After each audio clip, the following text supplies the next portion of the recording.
नमस्कार दोस्तों मिल्कीपुर में उपचुनाव है। उपचुनाव में 5 फरवरी को वोटिंग है। अजीत प्रसाद समाजवादी पार्टी के प्रत्याशी हैं, लेकिन सिर्फ प्रत्याशी अजीत प्रसाद हैं। सारी रणनीति, सारा मैनेजमेंट, सारी तकनीक, सारा तंत्र, सारी योजना जिस एक शख्स की है वो अखिलेश यादव का राइट हैंड माना जाता है। दोस्तों मैं बात कर रहा हूं पवन पांडे की, पूर्व मंत्री, पूर्व विधायक, लखनऊ विश्वविद्यालय के छात्र नेता। अपने उसी छात्र राजनीति वाले स्टाइल में मिल्कीपुर की सीट पर पवन पांडे पूरी रणनीति को बनाते हुए प्रचार कर रहे हैं। मिल्कीपुर का जो जातीय समीकरण है उसमें पासी वोट्स भी हैं, ब्राह्मण भी हैं, ठाकुर भी हैं, मुस्लिम भी हैं, तमाम वोटर्स हैं।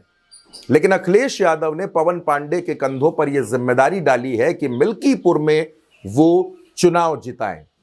दोस्तों आप तस्वीरों में देख सकते हैं, मिल्कीपुर में पवन पांडे अलग अलग जगह जाकर, अलग अलग गांव जाकर समाजवादी पार्टी के लिए प्रचार कर रहे हैं, मीटिंग कर रहे हैं, लोगों से मिल रहे हैं और अजीत प्रसाद को चुनाव जिताने की अपील कर रहे हैं। जितना दौरा खुद अजीत प्रसाद नहीं कर पा रहे होंगे, उससे ज्यादा दौरा पवन पांडे कर रहे हैं।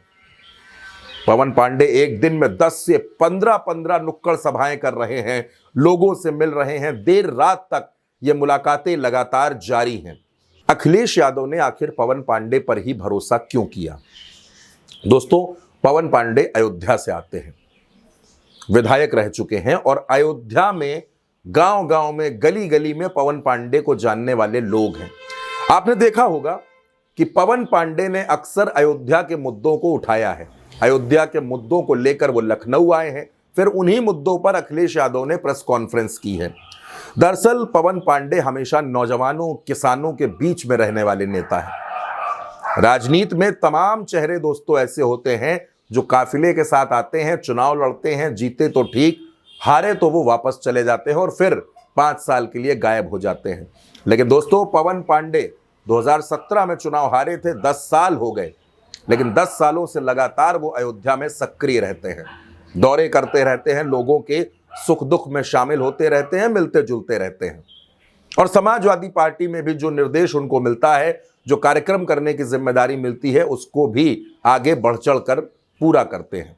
अगर पवन पांडे चाहते तो 2017 में ही वो भारतीय जनता पार्टी में जा सकते थे, लेकिन वो अखिलेश यादव के सच्चे सिपाही हैं, सच्चे कमांडर हैं और इसी वजह से अखिलेश यादव के निर्देशों पर वो पूरी ताकत के साथ मिल्कीपुर के रण में जुटे हुए हैं।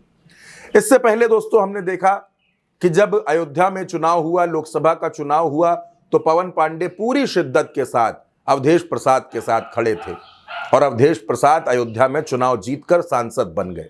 समाजवादी पार्टी अयोध्या में मजबूत हुई। अयोध्या की हार का गम आज तक भारतीय जनता पार्टी को है और ये पवन पांडे की ही रणनीति थी। और आज की तारीख में मिल्कीपुर का जो रण है उसमें भी समाजवादी पार्टी भारतीय जनता पार्टी के मुकाबले बहुत आगे नजर आती है, बहुत मजबूत नजर आती है। दोस्तों अखिलेश यादव ने यूं ही पवन पांडे पर भरोसा नहीं कर लिया।